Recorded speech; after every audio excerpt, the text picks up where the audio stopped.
Hello mga palangga! So today, I am going to do the makeup challenge to my kids.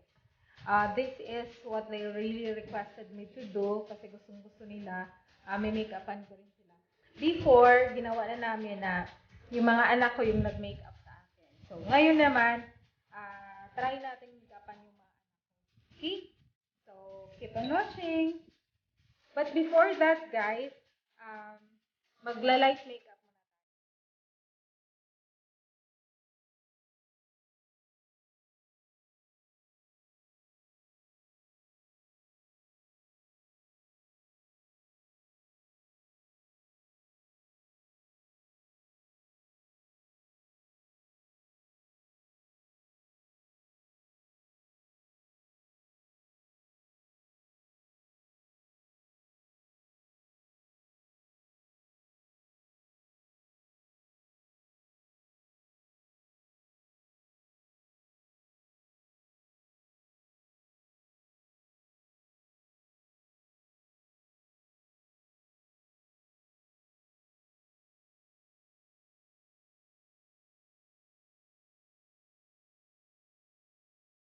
Sabi nila, maglagay daw ng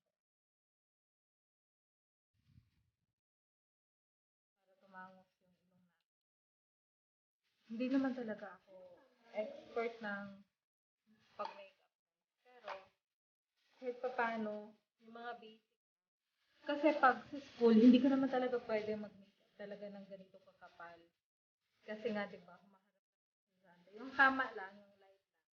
Hindi ito guys ha, siguro, mag-makeup ako ng ganito. Okay, so, next na ating make-upan is Fiona. She's so excited. O, tingnan nyo guys, so, naglagay na siya. Nag-advance na siya.